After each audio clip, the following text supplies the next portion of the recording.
everyone. Welcome back. I want to talk about Tucker Carlson's recent interview with Sam Altman, the CEO of OpenAI, which is the creator of ChatGPT.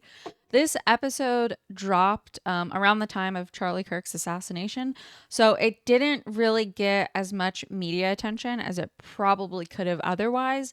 But this is a pretty interesting podcast interview that I think is worth listening to in its entirety. There is a portion of it that did go viral on X. Basically, Tucker Carlson confronts him about the mysterious death of an OpenAI employee who blew the whistle on copyright violations, and he had the victim's mother like on his podcast a few months ago, and I listened to that interview, and it chilled me to the core. Like, it's very clear there's some foul play here. And basically Tucker confronts him, Sam Altman, in this interview, and Sam Altman just gave some really bizarre answers, and things that I think are blatant lies. Like, he claims he was friends with the worker. I mean, I think he was like in his 20s, right? Like, not a high level worker per se, but someone who had documentation evidence that OpenAI was violating copyright policy. And by the way, like, they're not the first. The Atlantic published a database, I believe, of Meta's all the stuff that they stole, and then Anthropic, I think, just paid a penalty, or they were in the news for it as well. So all of OpenAI's competitors are doing it. It's reasonable to believe that OpenAI is also stealing copyrighted work in order to train its AI models. But to lie about it, to claim you're a close friend of an employee that you're probably like not a close friend with, and then to be implicated as a potential, with criminal culpability in a crime and not be investigated by the San Francisco Police Department. I think there's just anyone who's listened to true crime or follows true crime. I think there's a lot more unanswered questions than there are answers. So this interview really shed some light on that. But I want to call attention to the beginning of the interview, because I frankly think that is more important and more alarming than the accusation of calling for the murder of one of his former employees. So in this part of the interview, Tucker Carlson has set it up by asking some background questions about Sam Altman's spiritual beliefs and his basically where he derives morality from. And I think this is a question a lot of people are asking right now, with regard to all sorts of things, politics, AI, all sorts of things. People are starting to recognize that we have lost sight in our society of objective morality. And I think that's why a lot of people are moving more towards the right, more towards Christian conservatism, because they recognize that at the bare minimum, there is an objective moral code within Christianity that has stood the test of time that maybe could actually be true. Whereas if you compare it to, I would say, more leftist ideologies, it's very subjective. It's you can change your gender based on how you feel on any given day. There's a lot of inherent contradictions. It's clear murder is permissible. We've seen that both in the assassination of Charlie Kirk and the reaction to it. So we no longer have a consensus as a country and as a culture on what is right and wrong when we talk about murder. I personally think that is the result of abortion culture, which could be a topic for another video. But the point I want to make here is we don't have a standardized moral framework anymore. And so I think that is part of the larger spiritual battle and cultural clash within the United States right now, is that you need some sort of order to your life. And we are dealing with groups of people, not just politically, but also, as you'll see here, technologically and in leadership positions, who are devoid of any moral framework. And so in the beginning, Tucker asked him about his belief in God and connection to the spiritual realm. And Sam Altman concedes that there's a lot he doesn't know. He identifies as Jewish, but I don't know that he identifies as Jewish in a religious sense as much as a ethnic and maybe cultural or social sense. And that he doesn't feel a connection to a spiritual being. So he acknowledges that there could be a higher power, but definitely doesn't feel any sort of connection to it. And that's obviously contrasted. If you've talked to any, Christians, they will talk about the Holy Spirit and, the feeling a connection to something bigger than themselves, an authority that is bigger than themselves. So I think this is important because this man right here is going to rewrite everything we know about society. He just has the largest AI company right now with the highest market cap and just the most people using it. So as a result of that, in the same way that kind of Mark Zuckerberg set the standard for how social media is used, Sam Altman is going to set the standard for artificial intelligence. And if it is true that he did order the murder of a former employee over copyright allegations, and obviously there was the whole corporate coup that happened where the AI safety team basically no longer voted that they no longer had confidence in his leadership. You've had high-profile OpenAI co-founders, Ilya, I forget his last name, but Ilya Zarutska or something, not Zarutska, I forget his name, but this is gonna drive me nuts. Hold on, Ilya Sutskever, that's it. Ilya Sutskever. He's one of the top AI safety guys who was at OpenAI and left because of disagreements with Sam Altman. So there's already been pushback. People have left. There's questions about Sam's ability to lead the country or lead the company. And now Tucker is asking him more philosophical and spiritual questions that really, in my mind, cast doubt on his ability to set and establish a moral objective framework for the future. So let's dive in. So if it's nothing more than a machine and just the product of its inputs, then the two obvious questions, like what are the inputs? Like what's the moral framework that's been put into the technology? Like what is right or wrong according to ChatGPT? You want me to answer that one first? I would. Question? Yeah. So on that one,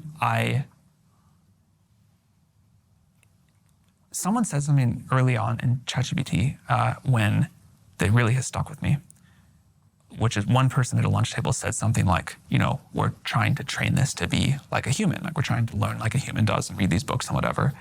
And then another person said, no, we're really like training this to be like the collective of all of humanity. We're reading everything, we're trying to learn everything. We're trying to see all these perspectives. And if we do our job right, all of humanity, good, bad, a very diverse set of perspectives, some things that we'll feel really good about, some things that we'll feel bad about, that's all in there. Like this is learning the kind of collective experience, knowledge, learnings of humanity. Now, the base model gets trained that way, but then we do have to align it to behave one way or another and just say, Okay, so pay attention to the word alignment. This is a word that's used frequently within AI development. And this is basically code for teaching it how to behave. So in the same way you would want to teach a 2-year-old how to align with your worldview as a parent and your expectations of how they behave in public life, OpenAI and similar companies have teams that are training AI models to align with their expectations of how they're going to behave. The obvious question here is who sets the parameters for alignment?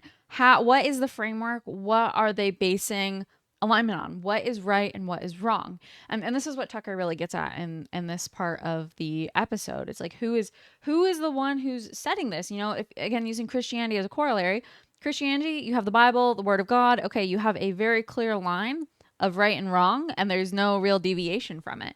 In this case, like who is the one who is, determining right and wrong? And it comes down to, Sam Altman. We'll answer this question. I won't answer this question. And we have this thing called the model spec where we try to say, here are the rules we'd like the model to follow. It may screw up, but you can at least tell if it's doing something you don't like, is that a bug or is that intended? And we have a debate process with the world to get input on that spec. We give people a lot of freedom and customization within that. There are, absolute bounds that we draw, but then there's a default of if you don't say anything. Again, absolute bounds that we draw. So him and his team, his people, they are drawing the boundaries of how OpenAI or how ChatGPT behaves. So again, you have to ask, well, what is the basis of, of those rules? Who sets those parameters? How should the model behave? What should it do? How should it answer moral questions? How should it refuse to do something? What should it do? And this is a really hard problem. We have a lot of users now, and they come from very different life perspectives and what they want. But on the whole, I have been pleasantly surprised with the model's ability to learn and apply a moral framework. But what moral framework? I mean, the sum total of like world literature or philosophy is at war with itself. Like the Marquis de Sade is, like nothing in common with the Gospel of John. Right. So like, how do you decide which is superior? That's why we wrote this like model spec of here's how we're going to handle these cases. Right, but what criteria did you use to decide what the model is? Like who decided that? Who did you consult? Like why is the Gospel of John better than the Marquis de Sade? We consulted like hundreds of moral philosophers, people who thought about like ethics of technology and systems. And at the end, we had to like make some decisions.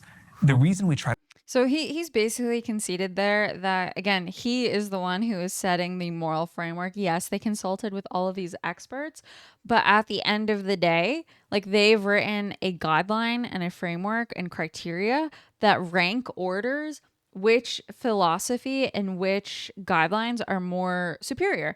So if let's take an example. So let's take the Bible, let's take the Quran, and let's take Friedrich Nietzsche as three different examples of different ways to look at life, right? All three are at odds with one another, right? Nietzsche says God is dead. Islam says Christians are infidels and should be killed. And then obviously Christianity teaches, the teachings of Christ. You should love your neighbor as yourself, that you should, love thy God and follow him and serve thy neighbor and all this kind of stuff. So you have all these different teachings and all of these different rules. And as Tucker noted, they do conflict with one another. Like they're not necessarily one and the same. You don't have compatible belief systems. I think that's what makes the human experience so interesting and so unique, is that you don't have a singular belief system. And that's what's so troubling about this is how do you take the collective hive mind of everything that humanity has produced, from Plato up until, present, how do you take all of that? How do you rank order it? And how do you create a new moral framework that tells you what is right and what's wrong? And the problem with that is I don't think that that people like him are looking to establish a framework of what is right and what is wrong. I think it's more of what is permissible and what is not permissible, and that shows the boundaries of the alignment process and what what ChatGPT is willing to tolerate and kind of the flexibility there.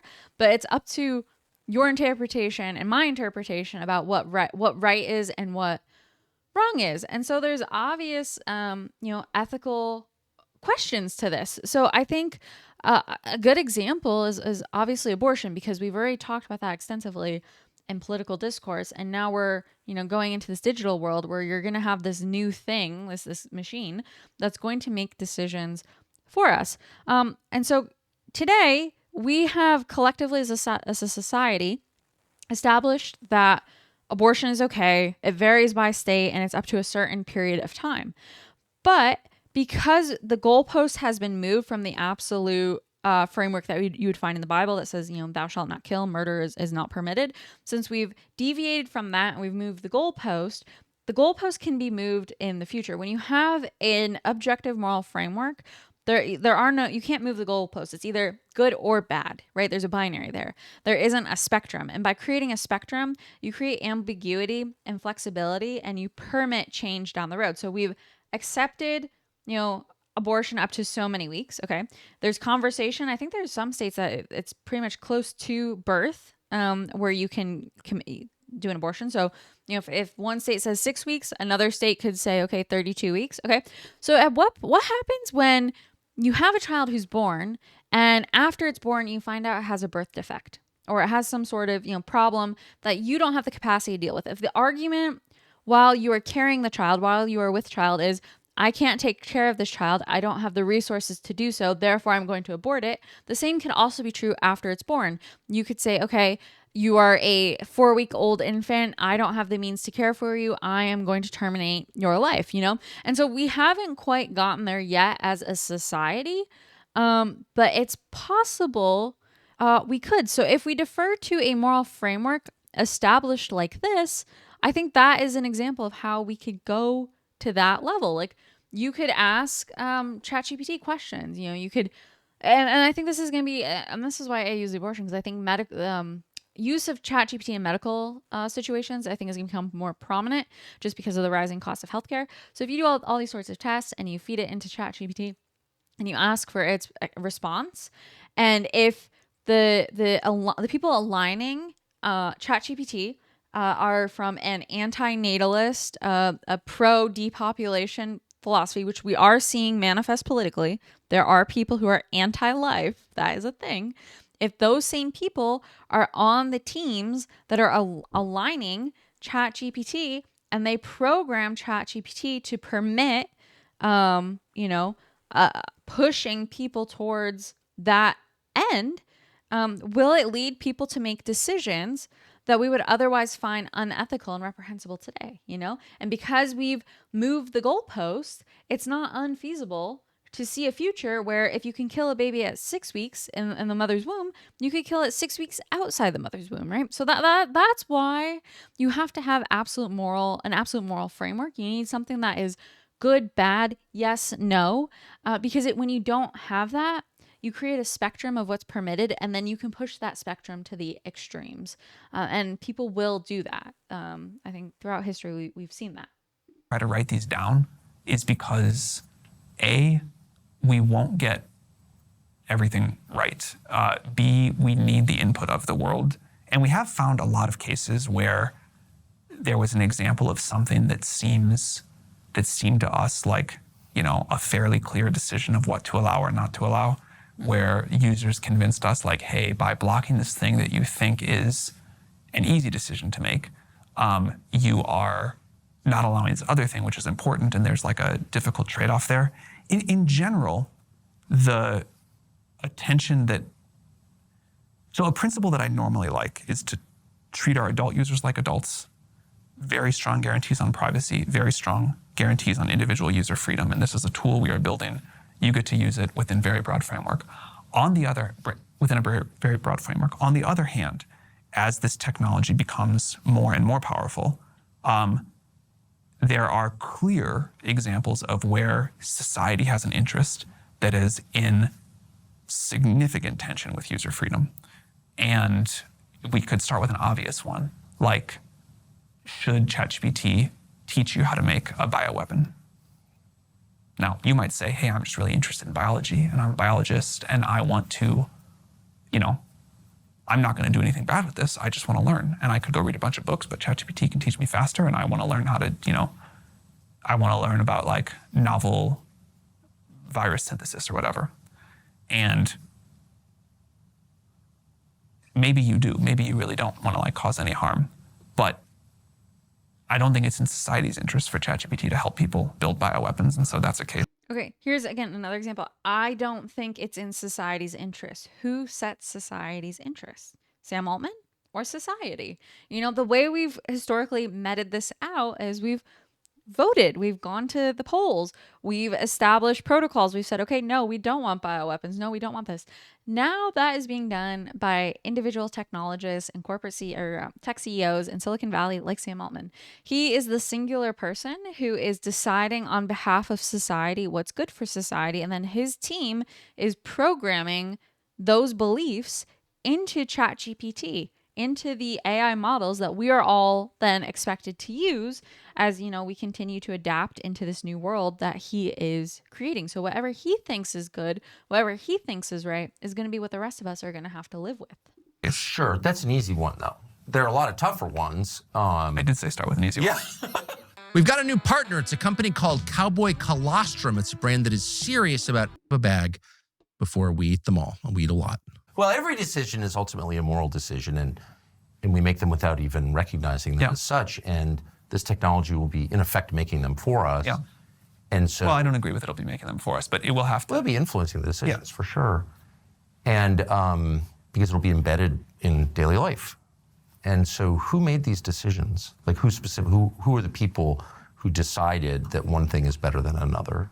You mean like? What are their names? Which kind of decision?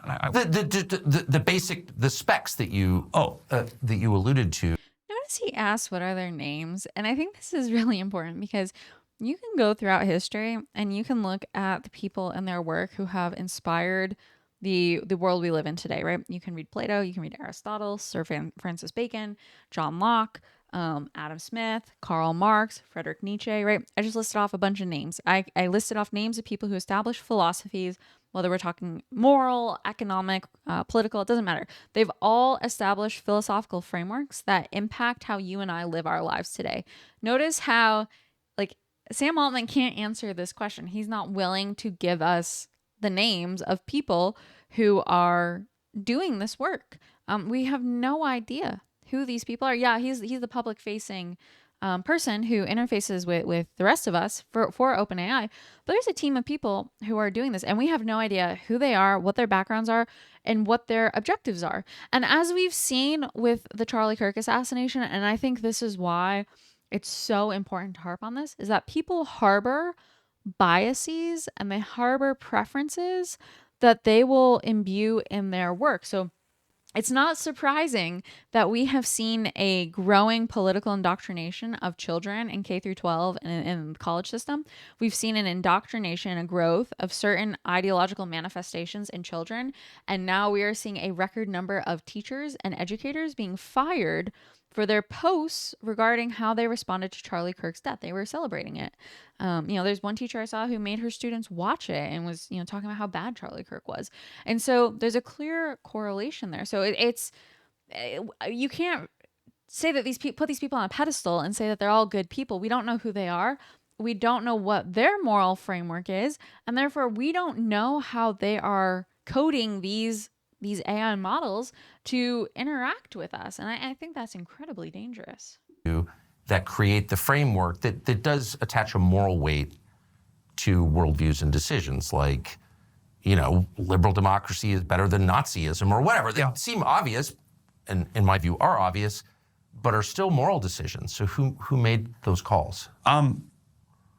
As a matter of principle, I don't dox our team, but we have a model behavior team, and the people who want to... Well, it affects the world. What I was going to say is the person I think you should hold accountable for those calls is me. I'm the public face eventually. I'm the one that can overrule one of those decisions or our board. And I just turned 40 this spring. I won't make every It's pretty heavy. I mean, do you think and it's not an attack, but I wonder if you recognize sort of the importance. How do you think we're doing on it?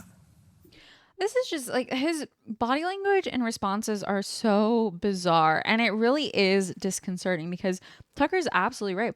This is going to transform the lives of everyone in existence and everyone coming into existence. Life as we know it is about to radically change. And it's going to affect everything from what you do for work, how you derive meaning and purpose in your life, the economy, and how you earn an income, if you earn an income at all. By the way, Sam Altman is the founder of WorldCoin, a UBI prototype that also is based on biometric digital identification. So he's clearly understands that's part of the direction we're going in. We're going to be in a post-work, post-earned income economy, where you're going to have to depend on receiving money from somewhere else, and that could limit your freedom and your ability to participate in society in the future. Everything about this creation is changing. It's changing everything as we know. I'm working on an ebook right now talking about all of this, but we're already seeing manifestations of this. It's not just some hyperbole. Gen Zers are already starting to see a record number of job losses and the absence of new job postings and all sorts of stuff. We're seeing automation. Anthropic just posted recently their own findings that, in fact, guess what? People are using OpenAI. They're using their tool Claude not to augment, not to supplement human work, not to make them perform better, but to replace them, to automate the workflows, right? So everything Sam Altman has said, all his optimism about how ChatGPT is going to make the world a better place, his competitors and other analysis and empirical data is refuting all of this. And so I think this is really important because he doesn't, you can tell in his response here, he does not grasp the enormity of this situation and the role he plays in it. To Elon Musk's credit, if you like him or not, I think he fundamentally understands really deep things about human nature and society and the trajectory we're going and where we're heading. And that's why he does what he does. But there have been interviews where he pauses and contemplates deeply before responding. And you can see that. You can see it in his body language and how he thinks about these things. And Sam Altman just kind of very flippant, like, well, what is this? I don't care. Well, like, I don't think he understands. I mean, I think he knows. I think he does. He's not dumb, obviously. So I don't know if this is deliberate or not, probably. But he doesn't want to let on that this will make him the most powerful man in the world. Like, it's not just about money anymore. Like, whoever gets to artificial general intelligence first is going to be the most powerful man in the world. That's why Elon Musk, that's why Mark Zuckerberg, that's why they're all racing to build it as quickly as possible, because whichever one of them does it holds the keys to the future. And this is incredibly important. And because OpenAI has the backing of Microsoft, and it has market share, and it has the most user usage right now, he's in the lead, basically. He's effectively winning this race. And he has an incentive financially to be the ultimate winner. But there's also a power aspect and an ego aspect of this as well. And I don't think he's letting on to it, but I think there is something sinister to this. If you can't just grasp the enormity of the change that he is spearheading, and he doesn't seem to have any qualms with it. It's just, like another day building a tech company, and that's absolutely not what's happening. I'm not sure, but I think these decisions will have, global consequences that we may not recognize at first. And so I just wonder, do you get into bed at night and think like the future of the world hangs on my judgment? Look, I don't sleep that well at night. There's a lot of stuff that I feel a lot of weight on, but probably nothing more than the fact that every day hundreds of millions of people talk to our model. And I don't actually worry about us getting the big moral decisions wrong. Maybe we will get those wrong too.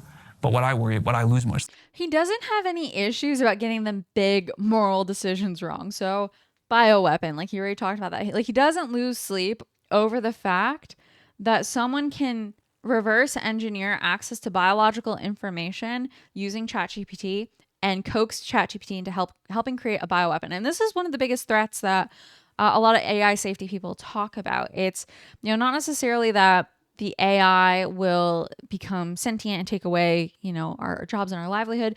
It's that the wrong person with the right information can use these systems to create a weapon that can have real world consequences. So all it takes is one person with a ChatGPT or whatever AI model to create a COVID-like bioweapon and disperse it onto the world, and then all of a sudden we're in Black Plague, part 2, Black Death part 2, and a third of the world's population is gone. Like that's what we're up against here. And I don't think he understands, just based on how he's responding to these questions.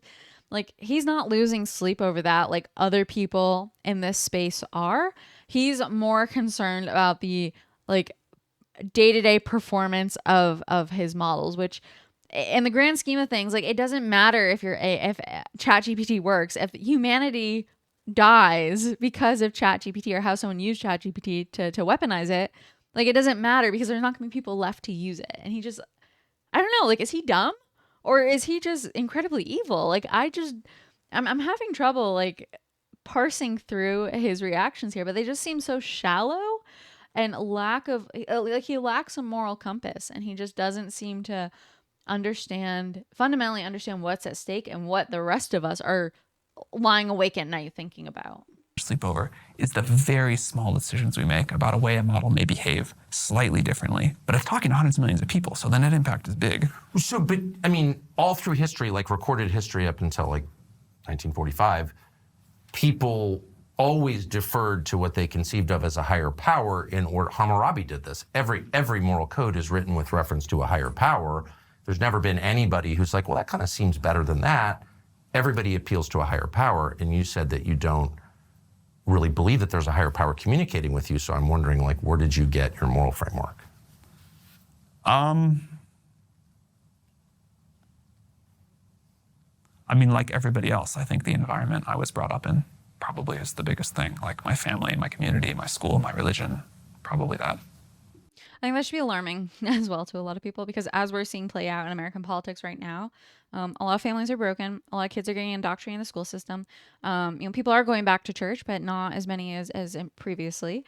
So where are people getting their moral framework, right? Like where do you get your moral framework? I was raised in the church, so I think that is probably my baseline and where I look. Loving other people, doing good, serving others. That has always been kind of my compass. Not service of self, but the service of others. So when you have someone like this who says he's a product of his environment, and we know that the environment in the United States isn't necessarily conducive to good moral conduct and behavior, where is he getting his moral compass from? I think that's a really important question that deserves answers.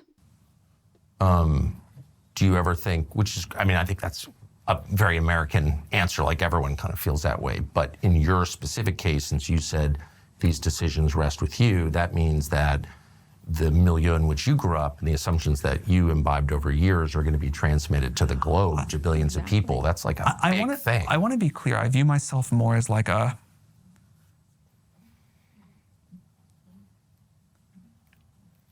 think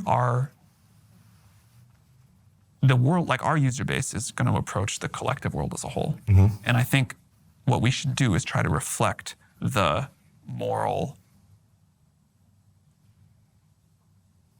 I don't want to say average, but the like collective moral view of that user base. Notice he said what we should do. So he is imposing, again, what he thinks we should do. And he thinks we should take the collective hive mind of all of human civilization and synthesize that to create a new moral framework. Not everyone agrees with him, and not everyone has had equity in that decision, but we're all going to have to live with the consequences of it. There's plenty of things that ChatGPT allows that I personally would disagree with. But I don't obviously, I don't wake up and say, I'm going to impute my exact moral view and decide that this is okay and that is not okay and this is a better view than this one. What I think ChatGPT should do is reflect that weighted average or whatever of humanity's moral view, which will evolve over time. So he's basically saying we're going to be the average of everyone. So rather than aspiring to be better and the best version of humanity, we're going to be reduced down to the average. And I don't know what that looks like. What does that look like?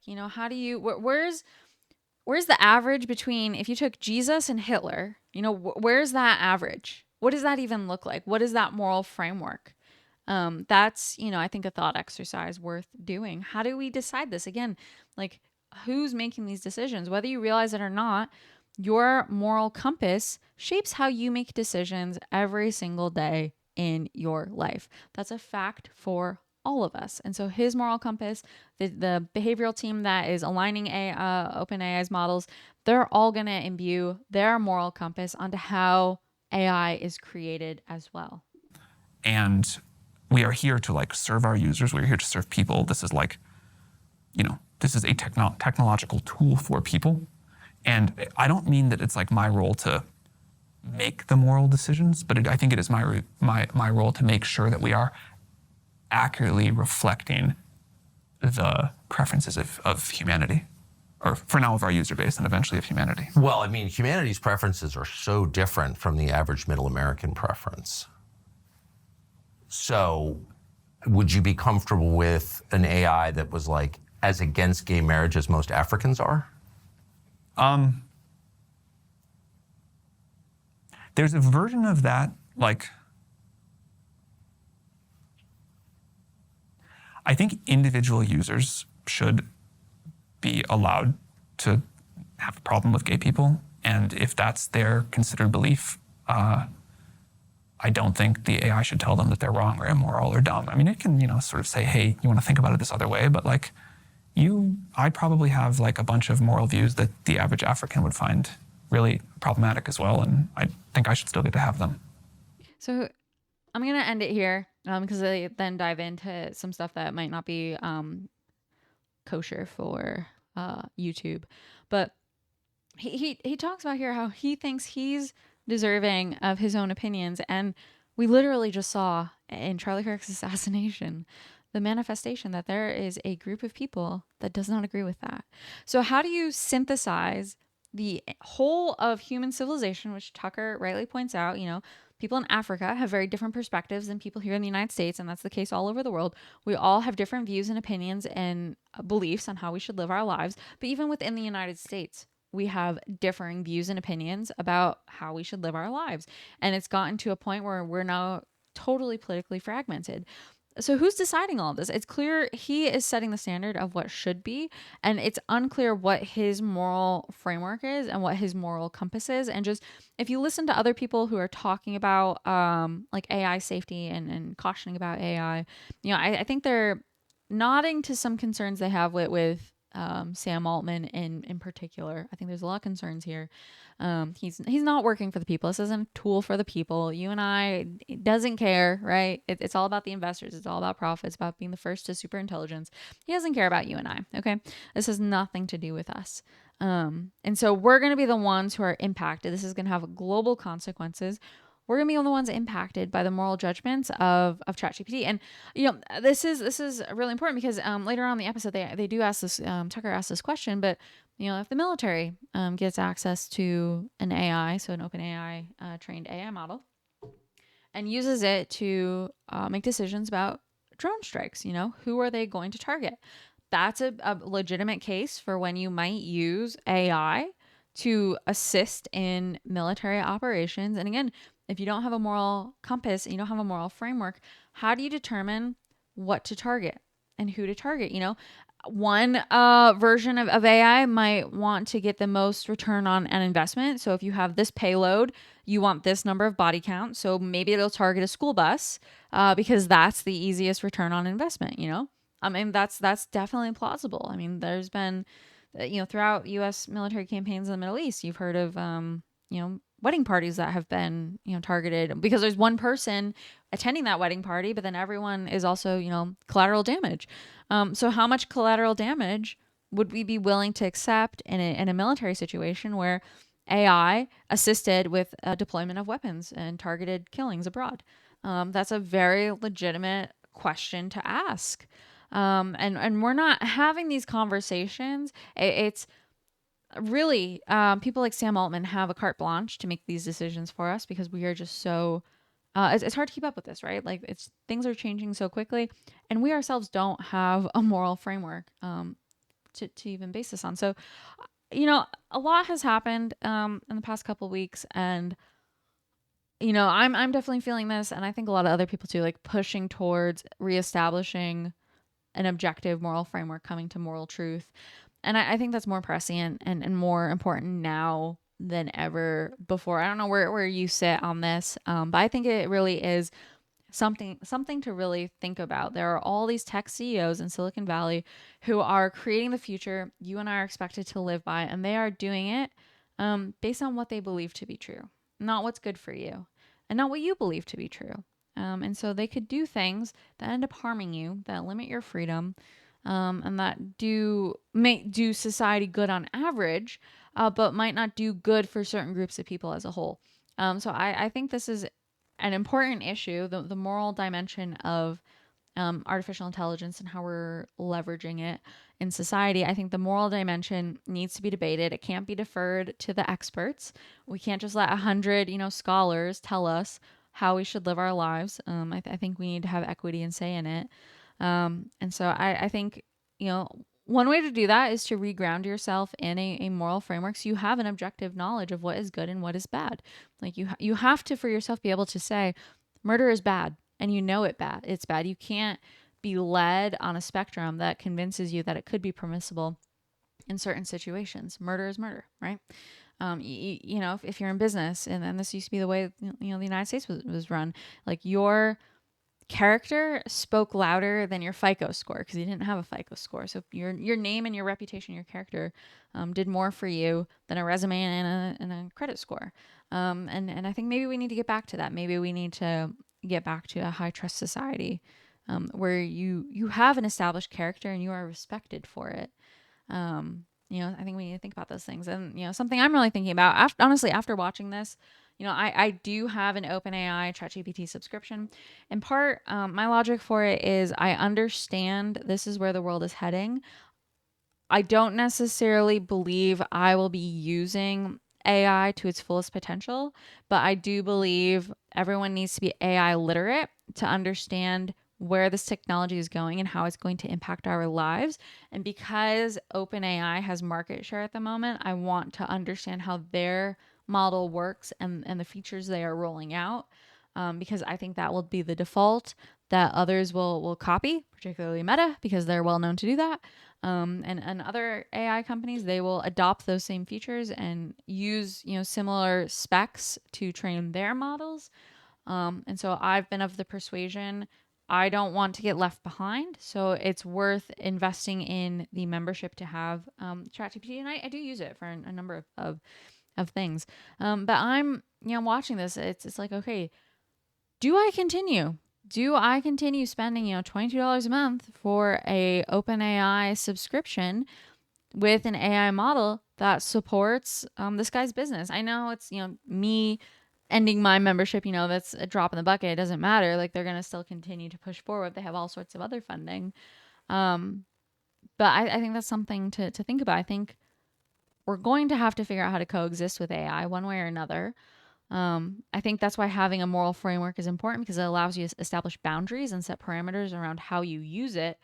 But then there's the question of, you know, which AI system are you going to use? And it's kind of like casting a vote. Like, who are you in favor of? Are you in favor of Elon Musk at XAI? Are you in favor of Sam Altman at OpenAI? Are you a fan? Are you team Mark Zuckerberg at Meta? Kind of where do you sit on this? And I think that's an important thing to start thinking about, because how we as users use these tools, we will be the ones who also shape which of these companies in turn shapes the future. So if I find problems with Sam Altman's moral framework and moral compass, it's incumbent on me to not continue with my subscription with his AI tool.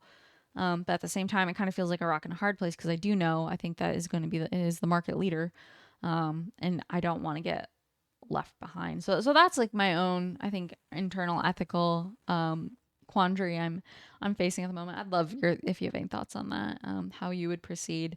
I'm kind of leaning towards getting rid of it and possibly doing grok instead. I don't necessarily like grok, but maybe it would be better than supporting this, because I do believe voting with your wallet is important, especially when it comes down to stuff like this. So I think this entire episode is worth listening to in its entirety. Tucker asked some really hard questions, and I think it made Sam Altman very uncomfortable. And frankly, I think he's going to reconsider doing public interviews after this, because I think Tucker really pushed him on some really fundamental questions that a lot of us need to be asking and thinking about. So I'd love to know your thoughts on this, where you're thinking about how AI is going to intersect with morality, and where you see the moral compass of the United States and the world in general moving forward, how you're calibrating your moral compass, and what you think about using tools from companies like this. It's kind of like you're damned if you do, damned if you don't. So how as a society do we move forward? Can we say no to these companies? Or are we kind of stuck, like almost like a deterministic way? Are we kind of stuck with what they give us? And whatever moral framework they offer is kind of what we have to work with. I'd be curious to know your thoughts. Definitely leave all the comments below. I appreciate you watching this. And if you like this video, definitely like and subscribe. And I will see you in the next one. Have a good day.